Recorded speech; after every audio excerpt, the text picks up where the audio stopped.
इस संसार में भगवान की सबसे खूबसूरत, सबसे अच्छी रचना क्या है? क्यों जी, क्या है? मनुष्य है। आप लोगों से पूछा तो आपने उत्तर दिया कि मनुष्य भगवान की सबसे सुंदर, सबसे अच्छी रचना है, खूबसूरत रचना है। अगर ये आपका उत्तर ठीक है तो मेरा अगला प्रश्न आपसे दूसरा है कि क्या जो अन्य रचनाएं हैं भगवान की इस धरती पर, उनमें कुछ कमी है? आप लोगों ने कहा कि मनुष्य सबसे खूबसूरत, सबसे अच्छी रचना है। इसका मतलब जो दूसरी रचना है उसमें कुछ कमी रह गई होगी।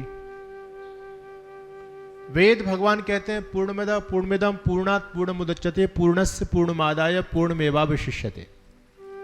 वो परमपिता परमात्मा अपने आप में पूर्ण है और उसने जो कुछ भी इस धरती पर बनाया वो अपने आप में परिपूर्ण है। किसी प्रकार की कैसी भी कोई भी न्यूनता नहीं है। लेकिन बड़ी विचित्र बात, हैरानी की बात यह है कि जिसको हम भगवान की सबसे खूबसूरत रचना मानते हैं, वास्तव में वो भगवान की रचना है ही नहीं और भगवान की रचनाओं की तरफ हमारा ध्यान ही नहीं जाता। आप लोग कहेंगे क्या स्वामी जी मनुष्य भगवान की रचना नहीं है?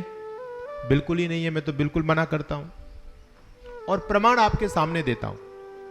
यहां श्रद्धेय आचार्य श्री बैठे हैं, आप लोग सब प्रबुद्ध लोग बैठे हैं। हमारे 4 वेद हैं और चारों वेदों में 20,379 मंत्र हैं। 20,379 मंत्रों में एक भी मंत्र मैंने अपने जीवन में कई बार वेदों का स्वाध्याय किया है, कई बार पारायण यज्ञ कराए हैं, लेकिन एक भी मंत्र ऐसा नहीं मिला जो मंत्र ये कहता हो बकरी तू बकरी बन, शेर तू शेर बन, गधा तू गधा बन, कुत्ता तू कुत्ता बन, सांप तू सांप बन। ऐसा कोई मंत्र है बहन जी? ऐसा कोई मंत्र आप लोगों ने नहीं सुना होगा। विद्वानों को उपदेश करते भी नहीं सुना होगा कि कुत्ता तू अच्छा कुत्ता बन जा। लेकिन ऐसे बहुत सारे वेद के अंदर मंत्र प्राप्त होते हैं जो कहते हैं मनुर्भव, मनुष्य तू मनुष्य बन। इसका मतलब क्या है? इसका सीधा सा मतलब है कि मनुष्य बनना है। अगर मनुष्य भगवान की रचना होती तो फिर वेद भगवान मनुष्य बनने का उपदेश क्यों करते? हां, इतना जरूर है कि मनुष्य का शरीर भगवान की रचना है। ये जो शरीर नर्तन हमको जो प्राप्त हुआ है, मनुष्य का चोला, ये भगवान की सर्वश्रेष्ठ रचना हो सकती है। लेकिन ये मत समझना कि जो अगर हमने ये मनुष्य का चोला प्राप्त कर लिया तो हम मनुष्य ही बन गए। मनुष्य चोले को प्राप्त करना अलग बात है और मनुष्यता जीवन में धारण करना अलग बात है। तो मनुष्य को मनुष्य कैसे बनाया जाए, इसका चिंतन इस धरती पर एक महर्षि पैदा हुए, वो हमको एक विधि दे करके गए। आप लोगों ने एक पुस्तक का नाम सुना होगा, ऋषि दयानंद ने 2 विशेष पुस्तक दी। ऋषि हमको निधि भी दे करके गए और विधि भी दे करके गए। ऋषि की एक पुस्तक है संस्कार विधि। मनुष्य को मनुष्य कैसे बनाया जाएगा, आज हर एक बुद्धिजीवी इस बात को लेकर के चिंतित है। अभी संस्कारों की चर्चा बहन जी कर रही थी कि संस्कार धरती से खत्म हो गए। बिल्कुल हर व्यक्ति इस बात को लेकर के चिंतित है कि संस्कारों का बीजारोपण हम आने वाली पीढ़ी में कैसे करें। हम सबको पता ही नहीं है। हम इस देश को बहुत उन्नत देश बनाना चाहते हैं, प्रगतिशील बनाना चाहते हैं। हमारी सरकारें भी इस विषय को लेकर के बहुत काम करती हैं कि इस देश को और हम उच्चतम श्रेणी में कैसे लेकर के जाएं, इस देश का निर्माण कैसे करें। लेकिन हमसे भूल कहां हो रही है? हम लोग ये समझते हैं कि अच्छी अच्छी यूनिवर्सिटियां बनाने से देश का निर्माण हो जाएगा, अच्छे अच्छे रोड बनाने से, अच्छे अच्छे एयरपोर्ट बनाने से देश का निर्माण हो जाएगा। ये बहुत बड़ी भूल का काम है। याद रखना, देश का निर्माण होता है सच्चरित्रता से, देश का निर्माण होता है नैतिकता से। आज हमारे देश में, और मैं आपसे पूछना चाहता हूं, मुझे आप बताइए, उत्तर दीजिए, वर्तमान समय में हमारे देश में कॉलेज और यूनिवर्सिटी ज्यादा हैं या पुराने समय में ज्यादा थी? क्या मानते हैं आप लोग? आजकल तो जगह जगह आपकी पानीपत के अंदर भी होंगे, कितने सारे बड़े बड़े कॉलेज होंगे, कितने बड़े बड़े विद्यालय होंगे आपके पानीपत के अंदर। पूरे देश में विद्यालयों का, बड़े बड़े स्कूलों का, यूनिवर्सिटियों का, महाविद्यालयों का जाल फैला हुआ है। लेकिन उतनी ही अनैतिकता, उतनी ही भ्रष्टाचार इस धरती पर बढ़ता चला जा रहा है। इससे क्या सिद्ध होता है? शिक्षा का उद्देश्य होता था चरित्रवान नागरिक पैदा करना, लेकिन आज शिक्षा तो बढ़ गई, लेकिन हमारे देश के लोगों का चरित्र गिरता चला जा रहा है। हमको ये चिंतन करना पड़ेगा कि आखिर ये देश का निर्माण, इस समाज का निर्माण बड़े बड़े विश्वविद्यालय बनाने से होने वाला नहीं है। मनुष्य को निर्माण बनाने की एक पद्धति ऋषि हमको दे करके गए, उस पर किसी का ध्यान नहीं है। बड़े बड़े लोग चिंतित हैं, और मैं आपको बीच में बताना चाहता हूं, इस देश की सरकारें इस पर काम करती हैं। एक कुत्ते को अच्छा कुत्ता बनाने के लिए भी लोग सोचते हैं, सोच रहे हैं नहीं सोच रहे। ये हमारे देश में नस्ल संवर्धन केंद्र बन गए हैं। एक गधे को अच्छा गधा कैसे बनाया जाए, इसका भी चिंतन सरकारों के दिमाग में है, और अनुसंधान केंद्र खोल दिए गए। आप हिसार में जाएंगे तो वहां मैंने देखा खच्चर अनुसंधान केंद्र बना हुआ है। एक खच्चर को अच्छा खच्चर कैसे बनाएं, एक गाय को अच्छी गाय कैसे बनाएं, ये सरकार काम कर रही है। एक कुत्ते को अच्छा कुत्ता कैसे बनाएं, उसमें गुणों का संवर्धन कैसे करें, उसकी नस्ल को कैसे डेवलप करें, ये सबके संज्ञान में है। लेकिन एक मनुष्य को अच्छा मनुष्य कैसे बनाएं, ये किसी को पता नहीं। ये तरीका ऋषि दयानंद हमको देकर के गए। महर्षि ने बताया कि संस्कार विधि, संस्कारों के द्वारा मनुष्य का निर्माण होता है। याद रखना, अगर आपने अपने बच्चों को संस्कार नहीं दिए तो फिर बच्चे तो, अभी स्वामी जी कह रहे थे ना, ये पैदा हो रहे हैं। बच्चे बनाने पड़ते हैं, और बनाने कैसे पड़ते हैं? संस्कारों के द्वारा बच्चे बनाने पड़ते हैं। और उन संस्कारों की सबसे बड़ी, यदि कोई विधा देने वाली धरती पर कोई है जो संस्कार अपने बच्चों में कूट कूट करके भर सकती है, जिसका बच्चे के जीवन में सर्वाधिक प्रभाव होता है, वो है मातृशक्ति, जो मेरे सामने बैठी है। कहते हैं स्वामी विवेकानंद विदेश में गए, अमेरिका की धरती पर। वहां उन्होंने जो स्पीच दी तो लोग बड़े प्रभावित हुए। एक माता उनके सामने आई और उन्होंने स्वामी जी से निवेदन किया कि स्वामी जी, मैं आपसे बड़ी प्रभावित हुई हूं, और मैं भारत देश में जाऊंगी, मैं उस यूनिवर्सिटी के दर्शन करना चाहती हूं जिस यूनिवर्सिटी ने आपका निर्माण किया है। आप किस विश्वविद्यालय में पढ़े हैं, आप मुझे बताइए। स्वामी जी बोले, माता जी, अब तो वो विश्वविद्यालय खत्म हो गया, टूट गया। उस माता ने कहा, उसका नाम तो बताओ, कहां पर था? टूट गया तो कोई बात नहीं, लेकिन उसका नाम तो बताओ, कहां पर था? स्वामी विवेकानंद कहते हैं कि माता जी, वो विश्वविद्यालय कोई बिल्डिंग नहीं है, वो विश्वविद्यालय मेरी मां थी। मेरी मां ने मेरा निर्माण किया है, अब मेरी मां इस धरती पर नहीं है, इसलिए मैं आपसे कह रहा हूं वो विश्वविद्यालय खत्म हो गया। ये जिम्मेदारी होती थी मां की। लेकिन आज सभी चिंतनशील, मैं धन्यवाद करूंगा, बहन जी ने बहुत कड़ी बात कह दी। अगर हम लोग इस बात को कह दें तो बवंडर खड़ा हो जाता है, लेकिन उन्होंने वास्तव में सत्य बात कही है। आज कोई बोलने के लिए तैयार नहीं होता। कोई मातृशक्ति पर टिप्पणी कर दे तो हमारी माताएं, आप जानते हो उत्तराखंड के सीएम साहब ने एक बयान दे दिया था, और उस बयान के चलते उनको कुर्सी गंवानी पड़ गई। इतना ज्यादा विरोध किया गया और उसका जो प्रतिशोध लिया गया हमारी बहनों के द्वारा, तो कहते हैं हम तो कैसे भी रहेंगे, हम तो नंगी रहेंगे, तुम क्या करोगे, तुम रोक लोगे, हमारी स्वतंत्रता है, हमारी फ्रीडम है।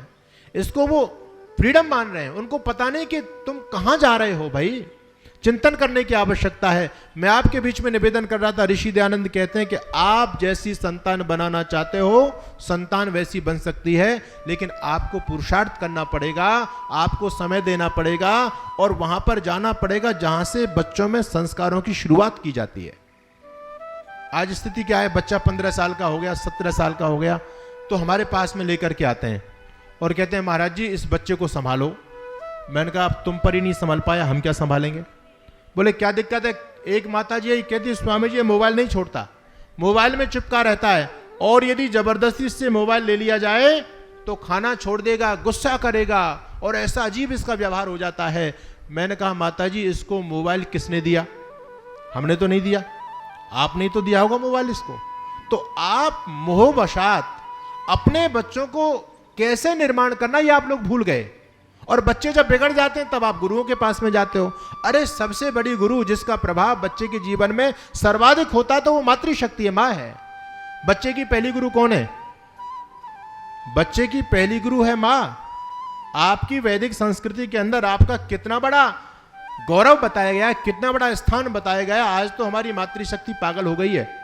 जो नई नई लड़कियां हैं ना, ये पागल हो रही हैं, कहती हैं कि हम किसी से कम नहीं, हम पुरुषों से आगे निकलेंगे। अरे, हमारी वैदिक संस्कृति के अंदर आपको पुरुषों के बराबर अधिकार नहीं मिला, बल्कि आपको पुरुषों से बहुत बड़ा अधिकार मिला है। आपका सम्मान हमारी वैदिक संस्कृति के अंदर है। आप मुझे बताओ, किसी पाश्चात्य संस्कृति के अंदर जहां आज हमारी बहन बेटी पागल होकर के उसका अनुकरण कर रही हैं, क्या किसी पाश्चात्य संस्कृति में देवियों की पूजा की जाती है? हमारी संस्कृति, वैदिक संस्कृति ऐसी है जहां पर जब नवरात्रे आते हैं तो 9 दिन तक हम कन्याओं की पूजा करते हैं। हमारी संस्कृति ऐसी जहां पर माताओं की देवियां होती हैं, माताओं की पूजा की जाती है, ये वैदिक संस्कृति है। क्यों आपको इतना बड़ा सम्मान क्यों दिया गया? क्योंकि ऋषि इस बात को जानते थे कि बच्चे के निर्माण में सबसे बड़ी जो भूमिका होती है वो माँ की होती है। और कितनी बड़ी भूमिका होती है आपको जानकर के आश्चर्य हो जाएगा। आपको अपने गौरव का पता नहीं है कि आप हो क्या।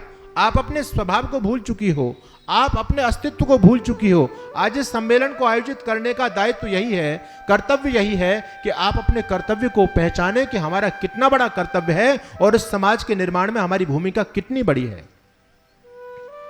हम जब महर्षि मनु को देखते हैं तो महर्षि मनु ने मनुस्मृति हमको दी, जिसको धर्मशास्त्र कहा जाता है। महर्षि मनु मातृशक्ति की बड़प्पन की जब बात करते हैं कि माता का गौरव कितना बड़ा होता है, माता का स्थान कितना बड़ा होता है पुरुषों से, तो महर्षि मनु कहते हैं उपाध्यायान 10 आचार्य।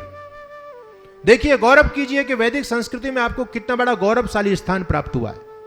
उपाध्यायान 10 आचार्य, उपाध्याय कहते हैं जो छोटी क्लासों को 12वीं तक की क्लासों को पढ़ाते थे, अध्यापक होते थे, उनको पहले उपाध्याय कहा जाता था।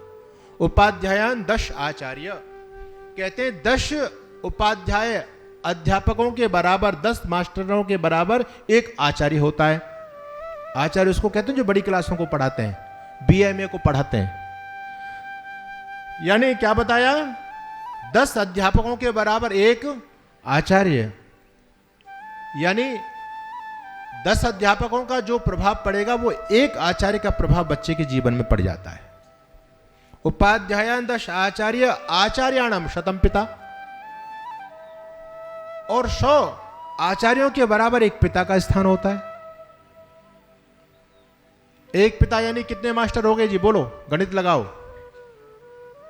कितने हो गए भाई? 10 मास्टरों के बराबर तो एक आचार्य हो गया, और 100 आचार्यों के बराबर एक पिता हुआ है जी, 1000। और कहते हैं सहस्त्रम तु पितृन माता गौरवेण अतिरुच्यते, और 1000 पिताओं के बराबर एक मां होती है। एक मां यानी कितने अध्यापक हो गए बताइए? गणित लगाइए आप लोग। क्यों जी? अरे गणित करो। हाँ, प्रधान जी ने बिल्कुल ठीक उत्तर दिया। एक मां यानी 10 लाख अध्यापक। आप कहेंगे स्वामी जी तो गणित गड़बड़ा गया, ऐसा तो हो ही नहीं सकता। यानी 10 लाख अध्यापक एक तरफ हैं और एक मां एक तरफ है। एक मां का इतना बड़ा गौरव है जो 10 लाख अध्यापक मिलकर के एक बच्चे का निर्माण नहीं कर सकते, वो अकेली एक मां कर सकती है। ये हमारे धर्मशास्त्र हमको बता रहे हैं और ये बात बिल्कुल सत्य है। मैं कहता हूं 10 लाख नहीं, पूरी दुनिया, अगर एक बच्चा मां की कोख में बिगड़ चुका है, उसके संस्कार को संस्कारित हो चुके हैं और वो बिगड़ गया, मां ने उसको बिगाड़ दिया है, तो पूरी दुनिया उसको सुधारने का प्रयास कर लेना, वो सुधर नहीं सकता। और यदि मां ने एक बच्चे को संस्कार देकर के पल्लवित किया है तो दुनिया उसको बिगाड़ने का प्रयास कर ले, वो बच्चा बिगड़ नहीं सकता। अरे कितना बड़ा गौरव आपको हमारी वैदिक सनातन संस्कृति में प्राप्त हुआ है। इस गौरव को पहचानने का प्रयास करो। सोचो कि हमारी ताकत कितनी बड़ी है। आज तो ऐसी पागलपन समाज में छा रहा है। आजकल फटे कपड़े पहन करके हमारी मातृशक्ति अपने आप को बड़ा गौरवशाली समझ रही है। ऐसे ऐसे गंदे पहनावे हमने अपना बड़प्पन का एक आईना बना लिया है। ऐसे ऐसे मतलब पहनावा क्या हो रहा है समाज का? ये समाज किस दिशा की तरफ बढ़ रहा है? आज चिंतन करने की आवश्यकता है। मैं आपसे ये कहना चाहता हूं, आप सब बड़ी बड़ी उम्र की माताएं बहनें बैठी हैं, अरे अपने बच्चों को संभालो, ये तुम्हारा दायित्व है। इस महिला सम्मेलन आयोजित करने का ये मतलब नहीं है कि आपकी शक्ति को एकत्रित करके कोई प्रदर्शन करेंगे, हम सरकार से मांग करेंगे, ये कोई मतलब नहीं है। आपको ये यहां पर बताया जा रहा है कि आपका कर्तव्य क्या है। आपका कर्तव्य अपनी संतान का निर्माण करना, और आपकी संतान किस दिशा में जा रही है। अगर आपकी संतान बिगड़ती है तो इसका सबसे बड़ा पाप आपके सिर पर लगेगा। हम लोग सभी भगवान राम को मानते हैं। रामायण आपने शायद नहीं पढ़ी होगी। जब भगवान राम को वन में भेज दिया गया, पिताजी की मृत्यु होगी, महाराज दशरथ दुनिया से चले गए, और भरत जी जब अपने ननिहाल से आए हैं तो उनको संदेह हुआ कि कहीं माता कौशल्या के मन में यह संदेह तो नहीं हो रहा कि ये सब कुछ कराने वाला भरत है, भरत का ही कोई षड्यंत्र हो। तो भरत माता कौशल्या से मिलने के लिए जाते हैं और वहां माता कौशल्या को विश्वास दिलाने के लिए भरत जी कुछ कसमें खाते हैं, कुछ संकल्प दोहराते हैं और कहते हैं, मां मैं तुझको क्या बताऊं, भैया राम को वन में भेजने में मेरा लेश मात्र भी हाथ नहीं है, मैं बड़ा दुखी हूं, और हो सकता है यदि तुझको मुझ पर विश्वास नहीं हो तो मैं कसम खाता हूं, अगर भैया राम को वन में भेजने में मेरा हाथ हो तो मुझे वो पाप लगे जो एक बैठी हुई गाय को लात मारने वाले व्यक्ति को लगता है। आगे और कहते हैं, आप लोग तो उसको पाप ही नहीं मानते होंगे। आगे भरत जी कहते हैं, भैया सुनो, अगर भैया राम को वन में भेजने में मेरा कोई हाथ हो तो मुझे वो पाप लगे जो सुबह सूर्योदय होने के बाद भी सोने वाले व्यक्ति को लगता है। ये बहुत बड़ा पाप बताया आपके धर्मशास्त्रों में। आप लोग तो भूल गए, आज तो ये परंपरा ही समाज की बिगड़ गई। आजकल तो क्या है, देर तक जागते हैं और देर तक सोते हैं। और पहली परंपरा क्या थी? जल्दी सोना और जल्दी जागना। कोई भी ऐसा व्यक्ति नहीं था, कहते थे कि रोगी व्यक्ति को भी जिस समय सूर्योदय होता है और जिस समय सूर्यास्त होता है चारपाई छोड़ देनी चाहिए। ये हमारी परंपरा रही। और आगे बहुत बड़ी बात कहते हैं, भरत जी कहते हैं, भैया अगर भैया राम को वन में भेजने में मेरा कोई हाथ हो तो मुझे वो पाप लगे जो एक नालायक संतान पैदा करने वाले मां बाप को लगता है। ये कितना बड़ा पाप है। तो गृहस्थ का कर्तव्य क्या है? आप लोग एक बात तो सभी कहते हैं, 4 आश्रम हमारी वैदिक संस्कृति में है। सबसे बड़ा आश्रम कौन सा है जी? क्यों जी बोलो? गृहस्थाश्रम। ये सभी गृहस्थी हैं तो सब अपना अपना बता रही हैं। बोले गृहस्थाश्रम सबसे बड़ा है। अच्छा, सन्यास बड़ा नहीं है क्या? सभी सन्यासी के पैर छूते हैं, गृहस्थी भी पैर छूते हैं। लेकिन बड़ी हैरानी की बात है, सन्यास आश्रम को बड़ा नहीं माना गया, बल्कि बहुत बड़ा त्याग होता है सन्यासी का। लेकिन गृहस्थ को सबसे बड़ा आश्रम मानते हैं। क्यों मानते हैं? मैं एक बहुत कटु सत्य बोल देता हूं, हो सकता है आपको मेरी बात बुरी लगे। मैं कहता हूं भाई, गृहस्थ जब बड़ा था जब था, अब तो मामला गड़बड़ हो गया है। कब बड़ा होता था गृहस्थ? जब गृहस्थ धर्म का पालन करता था। हमारे ऋषि लोगों ने कहा, स्वामी दयानंद जी से लोगों ने पूछा कि गृहस्थ में किसको जाना चाहिए? तो स्वामी जी कहते हैं जो 4 वेदों का विद्वान हो उसको गृहस्थ में जाना चाहिए। लोगों ने पूछा कि स्वामी जी 4 वेद तो बड़े ज्यादा हो जाएंगे, थोड़ी सी छूट दे दो। अगर 4 वेद नहीं पढ़ पाए तो स्वामी जी कहते हैं 3 वेद तो पढ़ ही लेना, उसके बाद गृहस्थ में जाना। लोगों ने कहा जी 3 वेद भी ज्यादा हैं, तो स्वामी जी कहते हैं 2 वेद तो पढ़ ही लेना। लोगों ने कहा जी 2 वेद भी ज्यादा हैं, तो स्वामी जी कहते हैं 1 वेद का विद्वान तो होना ही चाहिए व्यक्ति, तब गृहस्थ में कदम रखना चाहिए। लोगों ने कहा स्वामी जी 1 वेद भी कौन पढ़ेगा? तो स्वामी जी कहते हैं क्या गृहस्थ में जाना ज्यादा जरूरी है तुम्हारा? क्यों जाते हो तुम? तो यानी हमारी ऋषि परंपरा क्या कहती है, गृहस्थ कब मान था? जब गृहस्थ वेद के अनुसार अपना जीवन यापन करता था। अब हम वेद की मर्यादाओं को पूरी तरह से भूल चुके हैं। अब स्थिति क्या हो रही है? अब स्थिति ये हो रही है कि हमारी पारिवारिक जो स्थिति बन रही है ना वर्तमान में, वो तनावपूर्ण बहुत ज्यादा, लेकिन नियंत्रण में है। हर एक व्यक्ति दुखी है। चाहिए ईमानदारी से बताओ, मैं देखो आपसे यदि पूछूं, हाथ खड़ा कराऊं कि अपने गृहस्थ को लेकर के कितने ज्यादा लोग सुखी हैं? मेरे से तो लोग ये कहते हैं महाराज जी आप बच के बहुत अच्छे रहे। आज तक मुझे ऐसा कोई कहने वाला नहीं मिला कि स्वामी जी आपने बड़ा गड़बड़ किया, गृहस्थ में जाते हो तो बड़े आनंद में रहते। आज तक ज्यादातर मुझे ऐसे लोग मिले हैं जो कहते हैं महाराज जी आपने बहुत अच्छा किया, आप बच गए, इस पचड़े में नहीं पड़े। इसका मतलब क्या है? इसका मतलब दुखी लोग ज्यादा हैं गृहस्थ में, सारे के सारे। मैं गया एक शादी में, और शादी में जब गया तो वहां आजकल तो बड़ा मामला गड़बड़ हो गया, पूरी संस्कृति खत्म होती चली जा रही है। अरे सोचो, अपनी संस्कृति को बचाओ। आजकल क्या होता है, पहले विवाह संस्कार होता था और हमारे आचार्य जी जैसे विद्वान जाकर के गृहस्थ की मर्यादाओं को वर वधू को समझाया करते थे कि तुम्हारा दायित्व क्या है, तुमको करना क्या है गृहस्थ में जाकर के। लेकिन आज ऐसी भेड़चाल चल रही है, आज वरमाला डाली जाती है तो वर पक्ष के लोग दूल्हे को गोदी में उठा लेते हैं और लड़की वाले लड़की को गोदी में उठा लेते हैं। वो खींचातानी चल रही है। अरे माला ही टूट जाती है, तुम्हारे संबंध बन पाएंगे? क्या मूर्खता समाज में छा रही है। गाना चलता है, छोड़ेंगे ना हम तेरा साथ ओ साथी मरते दम तक। मरते दम नहीं, जन्म जन्म तक, और जन्म जन्म नहीं 7 जन्म तक। वहां गाते हैं कि 7 जन्म तक साथ नहीं छोड़ेंगे। मैं देखता हूं 7 महीने में ही तलाक दे देते हैं लोग। ये क्या हो रहा हमारे गृहस्थ का? क्या इस गृहस्थ को आप महान कहोगे? इस गृहस्थ को आप बड़ा कहोगे? आज दायित्व हम अपनी मर्यादा को, अपनी जिम्मेदारी को संभालें। तो ऋषि दयानंद कहते हैं देखो, आप अपनी संतान को जैसा बनाना चाहते हो, संतान वैसी बनती है। समय मेरे पास कम है, मैं बहुत संक्षिप्त में बात को बताना चाहता हूं। आज जो हम अपने बच्चों को दोष दे रहे हैं ना कि बच्चे बिगड़ गए, वास्तव में बच्चे नहीं बिगड़े, बच्चों के माँ बाप बिगड़ गए, इसलिए बच्चे बिगड़ रहे हैं। आपने अपने बच्चों को बनाने का प्रयास कब किया? आप अपने बच्चों को क्या बनाना चाहते हैं? ईमानदारी से मुझे बताओ, आप सब पढ़े लिखे लोग बैठे हैं, आप अपने बच्चे को बड़ा आदमी बनाना चाहते हो या बढ़िया आदमी बनाना चाहते हो? ईमानदारी से बताइए मुझको। सब के सब हम चाहते हैं कि हमारा बच्चा बड़ा बने, बड़ा बने। अरे बढ़िया बनाने की किसी को चिंता नहीं है। और आजकल बच्चे बड़े तो बन रहे हैं। अच्छा, बड़ापन किससे माना जाता है जी समाज में?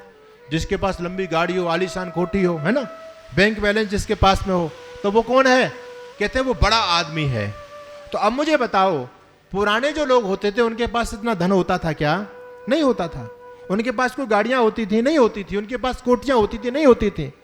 जिन चीजों को हमने बड़प्पन का आईना माना है वो सारी की सारी चीजें बढ़ रही हैं। समाज में बड़े लोग बढ़ रहे हैं। आज बच्चा छोटा सा जब से पैदा होता है, हम बच्चे के दिमाग में एक बात डालते हैं कि बेटा तुमको बड़ा आदमी बनना है। और बड़ा आदमी कैसे बनता है? जिसके पास ज्यादा पैसे होते हैं उतना ही बड़ा आदमी होता है। तो हमने बच्चे के दिमाग में क्या डाला?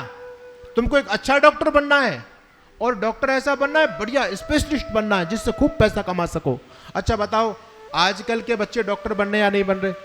घर घर में डॉक्टर पैदा हो रहे हैं, और इतने अच्छे डॉक्टर बन गए, इतने अच्छे डॉक्टर बन गए, इतने अच्छे डॉक्टर बन गए कि रोगी की किडनी को कब चुपके से निकाल दे रोगी को पता ही नहीं चलता और बेच देते हैं। अच्छा बताओ, उनके डॉक्टर बनने में कोई कमी है क्या? क्यों जी? डॉक्टर बनने में तो कोई कमी नहीं है। आपको नहीं पता कि किडनी कहां पर है। उस बंदे ने चुपके से किडनी निकाल दी और बेच भी दी, रोगी को पता ही नहीं चला, तो उसके डॉक्टर बनने में तो कमी नहीं रही। अब जो कमी रह गई, उस कमी को दूर करने का प्रयास आपने नहीं किया।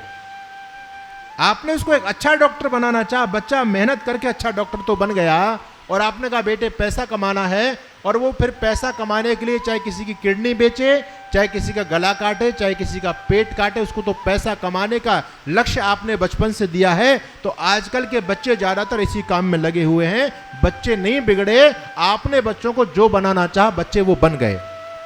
अब जब बच्चा गलत रास्ते पर जाता है, वो किसी की किडनी निकाल करके बेचता है, पैसा कमाता है, कोई किसी के गले को काटता है, तो आपको दिक्कत होती है। आप कहते हैं जी बच्चे बिगड़ रहे हैं। ये आपकी बेईमानी है। मैं ऐसे परिवारों के अंदर जाता हूं, बच्चे घर में हैं, बच्चे को हमारे सामने लेकर के नहीं आते। कहती है, मैंने कहा बच्चे कहाँ हैं? कहते जी बच्चे तो स्टडी कर रहे हैं। अरे घर में कोई सन्यासी आया, कोई विद्वान आया, तो बच्चों को सामने लेकर के आओ। आपका बच्चा उनका आतिथ्य करे, उनके पैर छुए, उनका अभिवादन करे, उनसे कुछ जीवन की 4 बातें पूछे, तो आपके बच्चों के अंदर वो संस्कार पल्लवित होंगे, आपके बच्चे बनेंगे। और आप ये सब कुछ करना ही नहीं चाहते, तो फिर आप बच्चों के साथ को बच्चों पर ये ब्लेम करें, बच्चों पर ये दोष लगाएं कि जी बच्चे बिगड़ गए। ये सब कुछ बेईमानी है। इससे बात बनने वाली नहीं है। कि यहाँ जो महिला सम्मेलन बनाया गया है, ये आपको अपने कर्तव्यों की जानकारी के लिए बनाया गया है। आप अपने दायित्व को समझें कि हमारी शक्ति कितनी बड़ी है। अपने बच्चों के अंदर संस्कार दें। आज इस ऋषियों की धरती से संस्कार समाप्त हो गए। हम बच्चों को संस्कार देने का काम नहीं कर पा रहे। आजकल के बच्चे बिगड़ ज्यादा रहे हैं, और इसमें बच्चों का दोष नहीं है। देखो, आप लोगों ने पतंग उड़ाई है कभी? अरे उड़ती नहीं उड़ाई तो उड़ाते हुए लोगों को देखा तो होगा, उड़ती हुई पतंग को देखा तो होगा। आपके बच्चों ने पतंग उड़ाई होगी। जब पतंग उड़ती है ना, तो कैसे, जिधर वो चाहता है उड़ाने वाला उधर पतंग को ले जाता है। क्यों? उसकी डोर उसके हाथ में है। आपने देखा एकदम ऊपर चढ़ा देते हैं, एकदम इधर करेगा, कभी इधर करेगा, कभी इधर करता है। उसकी डोर, यदि उसकी पतंग की डोर उसके हाथ में है, तो वो जैसा चाहता है पतंग वैसी नाचती है, वैसे उड़ती है। और यदि पतंग की डोर कट जाए तो क्या होगा? कहां जाएगी? अरे जिधर की हवा बहेगी उधर भाग जाएगी। अब आपका नियंत्रण नहीं रहा। इसी प्रकार से आज संस्कारों की डोर आपने काट दी अपने बच्चों की, तो आपके बच्चे कहां जा रहे हैं? जिधर हवा बह रही है उधर बच्चे भी बह रहे हैं। ठीक है, इतना ज्यादा बिगाड़ खाता समाज में हो गया, इतना ज्यादा मतलब संस्कारों का हनन धरती से हो रहा है।